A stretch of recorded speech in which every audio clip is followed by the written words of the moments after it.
본격 밀리터리 팟캐스트 밀떡 시작하겠습니다. 안녕하세요. 워너비 밀떡이 되고 싶은 한보람입니다. 안녕하세요. 놀러온 정명섭 작가입니다. 안녕하십니까. 밀리터리 헤비토커 김대영 군사평론가입니다. 네, 반갑습니다. 자, 오늘은 LIG 넥스원 소식으로 이야기를 좀 해볼까 하는데요. 얼마 전에 대전에서 개최된 제5회 항공유도무기 항공전자 발전 세미나에서 LIG 넥스원이 자체 자금을 투입해서 250파운드급이랑 1000파운드급 이 두 종류의 첨단 항공무장을 독자 개발하겠다라고 공개를 했습니다. 그동안에는 군의 요구에 따라서 수동적으로 개발해 오던 방식이었는데 여기서 벗어나서 우리가 자체 개발하겠다라는 거잖아요. 이 자체 개발 방식을 선택한 이유가 궁금하네요. 최근 들어서 우리 국내 방산업체들도 보면 이제 미래 사업 관련돼서 자체 투자를 사실 많이 하고 있어요. 왜요? 그러니까 요즘은 이제 업체 주도 개발이 많아지다 보니까 선제적으로 미리 좀 대응하는 게 있죠. 그리고 이제 세계 트렌드를 이렇게 보다 보면 우리 군도 저런 비슷한 거를 할 수 있겠구나. 그리고 이제 그런 뭐 제안이라든가 요구서라든가 이런 데 보면 나오기 때문에 미리 좀 이렇게 선제적으로 하겠다라고 나선 업체들이 좀 있어요. 근데 이번에도 보면 LIG 넥스원은 그동안 이제 사업해왔던 걸 보면 대부분 이제 국방과학연구소 사업을 많이 따왔죠. ADD가 하는 걸 주로 이제 많이 해왔는데 요즘은 대표적인 게 뭐냐면 해검. 우리 무인수상자 있잖아요. 그것도 자체 투자를 좀 많이 한 케이스가 되고 있고 해검이 한 10년 투자했는데 지금 나름 성과를 내고 있어요. 그러니까 지금 이제 정찰용 무인수상용 사업은 LIG 넥슨이 따갔고 그다음에 지금 이제 전투용 무인수상용 사업이 있는데 요새 그게 굉장히 핫해요. 그래서 지금 하나시스템하고 또 LIG 넥슨 막 하는데 아마 요번에 발표한 것도 그런 미래 사업에 대비해서 지금 좀 대비를 하는 것 같고 최근에 또 이런 유도 무기들이 많이 좀 해외에서도 주목을 많이 받고 있어요. 그래서 약간 이제 드론과 미사일의 경계가 좀 허물어지고 있어요. 그래서 이제 이걸 뭐라 하면 보통 이제 자율비행 무인체라고도 이제 많이 얘기를 하는데 대표적으로 이제 뭐 안두릴이나 로키드 마틴 같은 회사들도 비슷한 거를 지금 하고 있어요. 저는 사실 이 무기 개발이라는 게 그동안 해왔던 것처럼 군이나 정부에서 이게 필요하니까 해야 만들 수 있는 거라고 생각을 했는데 그런 거 없이 우리가 만들래 하고 하면은 만들 수 있는 거예요, 그냥 업체에서? 업체에서 투자해서 하면 되죠. 근데 이제 그런 거를 국내에서는 잘 안 해왔죠.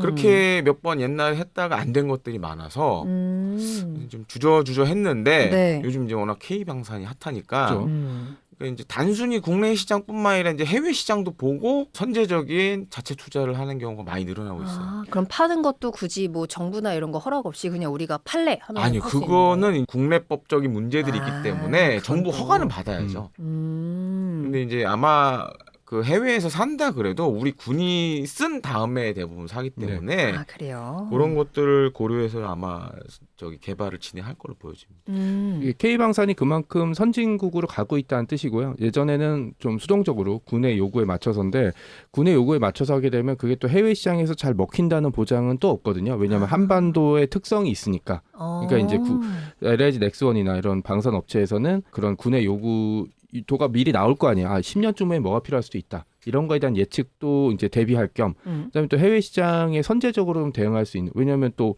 그래도 해외 업체 이렇게 세미나 같은 거 할 때 그 카탈로그 내미는 거랑 모형이라도 하나 들고 가는 거랑은 상대방이 다르죠. 받아들이는 느낌이 좀 다를 수 있거든요. 그만큼 좀 리스크는 크지만 방산업체로서 성장하게 되는 하나의 모멘텀이 되는 시기 아닐까 생각하고 있습니다. 여러 가지 무기들이 있을 텐데 그중에서 이제 항공무기로 자체 개발을 시작하는 거잖아요.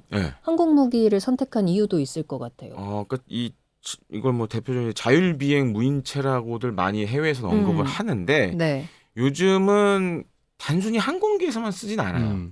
그러니까 용도가 다양해지고 있어요. 그러니까 뭐 지상에서도 지상 발사대를 이용해서 할 수도 있고 그 다음에 지금 새로 떠오르는 플랫폼이 이제 수송기. 수송기들 뒤에 이제 컨테이너 같은데 실어가지고 이제 떨구면 막 수십 발이 떨어지면서 막 날아가는 그런 것들을 지금 많이 하고 있는데 실제로 지금 이제 미국에서 하고 있는 뭐 바라쿠다 500이라는 AAV 같은 경우 자율비행 무인체 같은 경우에도 그런 시장, 미공군이 그런 요구도가 지금 나오고 있거든요. 수송기에서 이제 한꺼번에 막 몇십 발씩 떨구는 네. 컨테이너에 담아가지고 그런 걸 하고 있는데 그런 방식으로도 지금 접근이 가능하기 때문에 그리고 또 한 가지는 이제는 굳이 이렇게 항공기와 막 이 체계 통합을 안 하고 별도로 할 수 있는 수단들이 많이 늘어나고 있어요. 그러니까 태블릿 같은 걸 이용해서 그러니까 우크라이나 전투기들 잘 보시면 서방제 무기 막 달아 쓰잖아요. 그러니까 그게 직접 연동은 안 시키고 이쪽에 태블릿 같은 걸로 빼서 하는 방식으로 통합을 많이 하고 있어요. 그렇게 따져보면 용도가 무궁무진해진 거죠. 그러니까 이제는 기업이 시장을 먼저 예측하고 이 네. 시장에 맞는 무기를 먼저 개발해서 제안을 한다라는 요 트렌드가 좀 변화하고 있는 것 같은데 그래서 이번에 LIG 넥스원에서 이제 개발을 하겠다라고 공개를 한 게 250파운드급 소형 유도폭탄이랑 네. 1000파운드급 스마트 미사일 이 두 가지를 지금 동시에 개발한다고 하더라고요. 네. 동시 개발하는 이유도 궁금하고 각각의 성능이나 앞으로의 좀 역할들도 궁금합니다. 요 지금 잘 보시면은 크기가 다 좀 작아요. 큰 편은 아니에요. 그리고 우리 공군 같은 경우에는 1000파운드급 무장이 별로 없어요. 예, 폭탄만 해도 우리는 기본적으로 공군이 2000파운드 아 그런 아니면 거예요. 500파운드 뭐 이렇게 가요. 그럼 250파운드는 진짜 작은 거네요. 진짜 작은 거죠. 그러니까 이게 250파운드급 같은 경우에는 네. 유도모기 같은 경우에는 그렇게 생각하시면 될 것 같아요. 우리 CCA 한국형 유무인 복합 그 이제 시제기 한번 했었잖아요. 네. 그런 데 사용하려는 목적. 그러니까 크기가 시제기에. 작잖아요. 그러니까 시제기 나오고 이제 아마 양산 들어가면 KF-21랑 같이 이제 아, 유무인 복합 하는데 아. 그런 무인기에는 사실 큰 무장을 달 수가 없어요. 그럼 250파운드급 이런 소형 유도 네. 무기가 좋은 것 같은데 실제로도 이제 미국 보면 이제 SDB라는 그쵸. 소직경 뭐 유도 폭탄도 있고 이런 것들이 향후에는 많이 쓰일 것 같아요. 특히 이제 무인기에는 큰 무장을 못 다니까 그렇죠. 작은 무장 위주로 많이 가고 여기다 또 이제 소형 뭐 제트 엔진 이런 거 달면 최대 사거리가 한 100km까지 이제 늘어나고 그리고 이제 요즘은 단순히 이게 폭탄을 달아서 물리적으로 타격하는 것도 하지만 네. 그 안에 폭탄이 들어가는 부분을 모듈화 설계를 해서 뭐 전자전 기능도 집어넣는다거나 뭐 이렇게 우와. 여러 개도 해요. 우와. 그러니까 드론과 미사일이 경계가 많이 허물어지고 있어요. 그러네. 네, 그래서 이제 그런 용도로 좀 다목적으로 쓰는 거를 좀 생각을 하고 있고 네. 1000파운드급도 좀 비슷할 것 같아요. 앞서 설명드렸듯이 뭐 전자전이라든가 정찰도 쓸 수 있고 물리적 타격도 할 수 있고 그리고 다양한 용도로 이렇게 하는데 탐색기라든가 이런 것들은 이제 LIG 넥스원이 그동안 이제 유도 무기들 많이 미사일들 많이 해왔기 때문에 강점이 있거든요, 사실. 그런 거랑 좀 결합이 돼서 할 것 같고 뭐 일각에서는 이제 노르웨이 콩스바그사가 만든 NSM 이 대함 미사일과 좀 비슷하다고 얘기를 많이 하는데 네.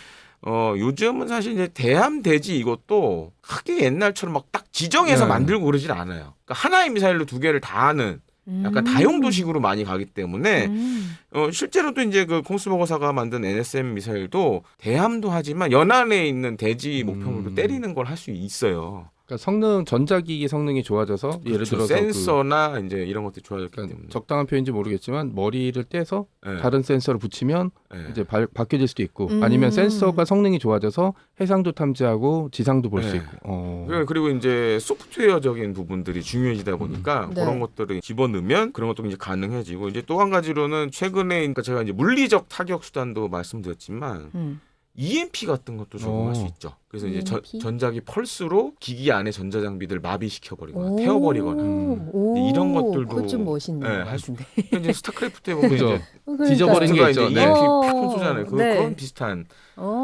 그런 실제로 사실 이제 미국은 2003년 이라크전 때 EMP탄을 썼었고 아주 잘 진짜요? 써먹었죠. 네. 그 다음에 지금 이제 제즘이나 제즈미알 이런 데도 그런 탄을 적용한다는 얘기도 있어요. 뭐 100% 확실한 건 아니지만 그래서 챔프라는 옛날에 그런 프로젝트도 한번 진행해서 실제로 보여준 적도 있었고 건물 안에 막 컴퓨터들이 갑자기 지나면 뻥 터지니까 막 다 꺼지고 막 이런 그래.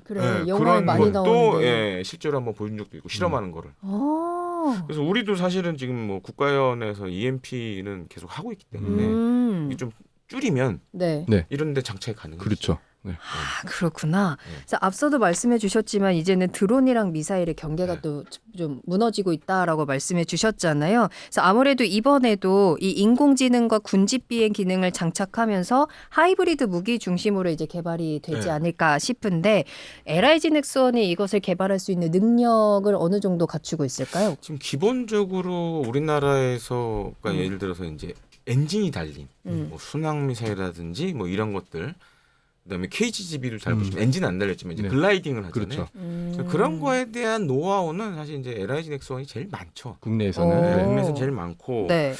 근데 이제 핵심은 이거더라고. 이제 인공지능이 사실은 이제 중요해져서 그치. 군집 비행 이런 것도 하려면 옛날엔 사람이 그걸 일일이 다 이렇게 해야 되는 상황인데 지금 이제 인공지능이 그걸 대신해 주니까 네.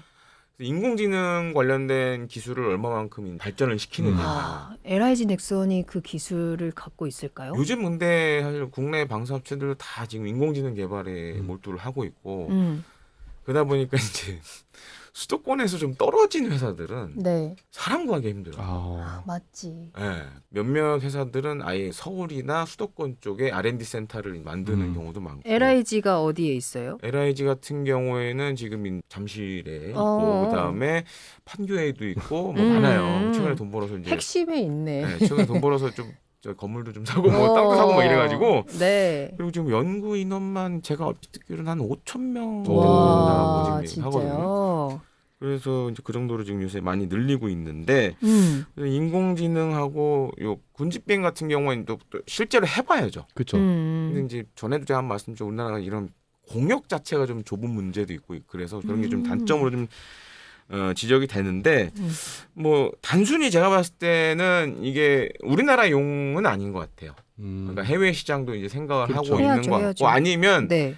해외에서 그런 제안이 왔을 수도 있어요. 한번 우리가 만들어 봐라. 만들어줘라 좀. 만들어주면 우리가 사주겠다. 어디가 그럴까요? 저기 더운 나라겠죠. 뭐. 미들 이스트겠죠. 이제 중동 쪽이 좀 그런 가능성이 그쪽에서? 높고. 뭐 그런 사람 있잖아요. 아빠 저거 사줘. 네, 네. 그런 쪽에서 그런 오파가 왔을 수도 있고 오. 자체 투자하겠다는 것도 뭔가 이제 시장이 보이니까 하는 그렇죠. 거죠. 그냥 하진 않겠죠? 그래서 이제 그런 것도 좀 생각을 하는 것 같아요. 오, 그러니까 이미 뭐 무기 만드는 거야 LIG 넥스 워낙에 잘하고 있고 이제 여기에 AI 기술만 좀 확실하게 탑재가 네. 된다면 경쟁력이 있을 것 같은데 개발 성공했다. 그러면 실제 이제 전장에 딱 진출을 했을 때 전술적으로도 굉장히 큰 영향이 있을 것 같은데요. 그렇죠. 그리고 지금은 또 한 가지가 이제는 공격 헬기들도 네.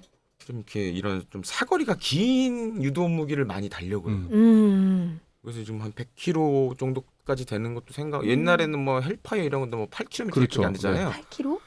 근데 지금은 이제 뭐 아파치 가디언 같은 경우에도 이스라엘의 스파이크 NLO에서 한 40km 되는 네. 그런 것도 달고 계속 늘어나고 있어요. 그럼요. 그리고 지금 또 한 가지 문제가 미 해병대 이제 바이퍼 H1Z 같은 경우에도 최근에 좀 사거리가 긴 그러니까 이제 태평양이 작전하는 걸 생각해서 그러니까 중국 함정들 때려야 그쵸. 되잖아요. 그러니까 좀 공격 헬기인데도 긴 사거리에 좀 유도 무기들 많이 선호하는 경향이 있거든요. 이런 게 이게 만약에 잘 되면 우리 뭐 LH나 이런 데 달릴 그렇죠. 수도 있고 네. 많이는 못 달지만 뭐 2발 정도 달 수도 있고 그런 것도 가능하고 또 한 가지 이제 인공지능하고 이 군집 비행 기능을 갖게 되면 네. 적에겐 굉장히 공포예요 이게. 생각해보세요. 한 수십여 발의 미사일이 막 대형을 짜서 네.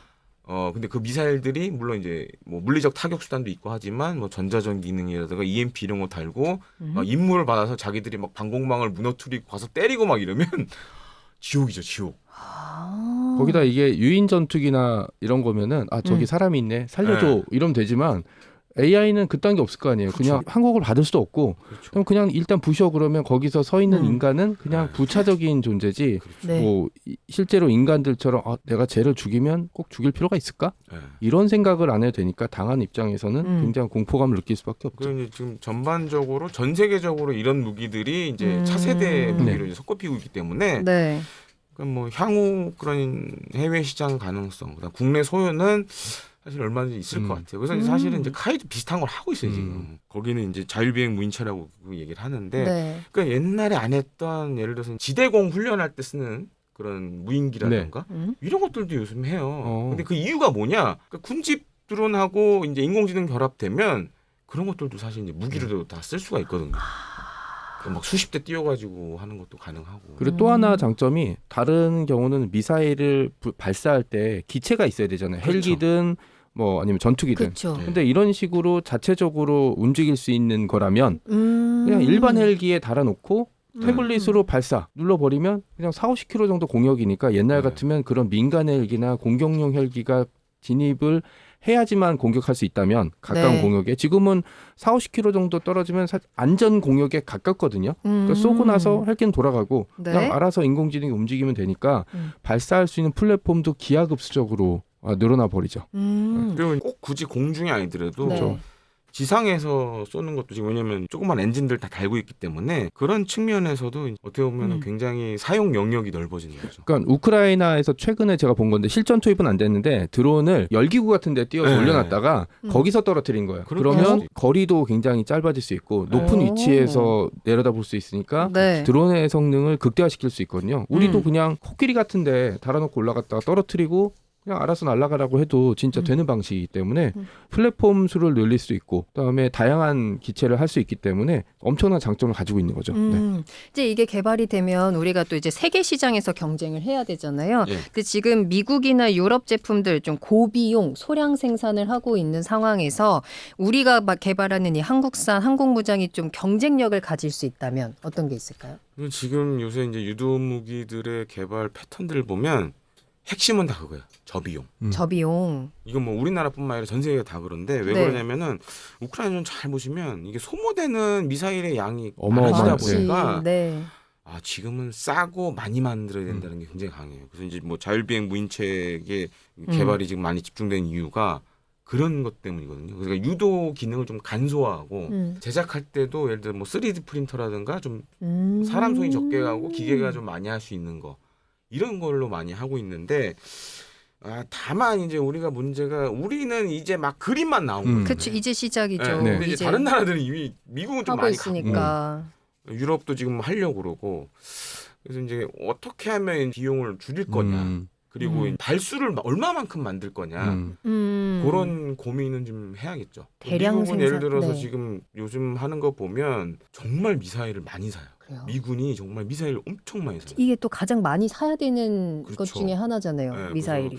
한 번에 막 지금 뭐 1만 발 주문하는 것도 있고 미군의 추세는 물론 이제 차세대 미사일 개발도 하지만 현재 있는 미사일 왜냐하면 지금 미사일들 많이 갖다 줬잖아요. 우크라이나 갖다 그렇죠, 주고 그렇죠. 그다음에 뭐 패트리어트도 보면 이스라엘 돕느라 막 쓰고 뭐 이래가지고 미사일이 지금 앵꼬가 나는 네, 전문 용어. 네. 앵꼬가 나는 그러니까 일본어인데 바닥이 나는 상황이라 네. 그래서 지금 이제 현존 미사일은 이제 수를 많이 채우는 거 그러면서 생각하는 거는 이제 저비용의 그런 미사일 많이 만들어야 된다. 대량 생산. 네, 그래서 우리도 사실은 방향은 사실 비슷해요. 그렇게 갈 수밖에 음. 없는 상황입니다. 우리도 만들면은 어디에서 사용될 것 같아요? 일단 첫 번째로는 지금 이제 250파운드급은 아마 이제 유무인 복합에 사용되는 그 저피탄 무인기에서 많이 쓸 것 같고 그다음에 이제 뭐 KF-21도 어차피 이제 KF-21 우리나라에서 만들었기 때문에 뭐 무기 체계 통합하는데 문제가 없기 때문에 그런 거 용도로도 쓸 수 있고 만약에 흔히 우리가 얘기하는 이제 KF-22 블록 3 혹은 KF-XX 그걸 하게 되면 이제 어차피 내부 무장창에 넣어야 되거든요. 네. 그러면 결국엔 작은 무장으로 갈 수밖에 없어요. 그런 것도 좀 염두에 두지 않았나 이렇게 보고 있습니다. 알겠습니다. LIG 넥스원이 신형 항공무장을 자체 개발한다는 소식에 대해서 이야기 나눠봤습니다. 시장의 트렌드나 시장의 변화에 기민하게 반응을 하면서 효율적이면서도 똑똑한 무기를 우리가 직접 개발하겠다라고 이제 나섰는데요. 더 빠르고 유연하면서도 글로벌하게 대응할 수 있는 앞으로의 미래를 좀 기대해 보도록 하겠습니다. 본격 밀리터리 팟캐스트 밀떡 오늘은 여기서 마치도록 하겠습니다. 저희는 다음 시간에 더 새로운 소식 들고 돌아올 테니까요. 여러분 구독과 좋아요, 알림 설정 잊지 마시고 다음에 또 만나겠습니다. 함께해 주셔서 감사합니다. 다음에 또 만나요. 안녕.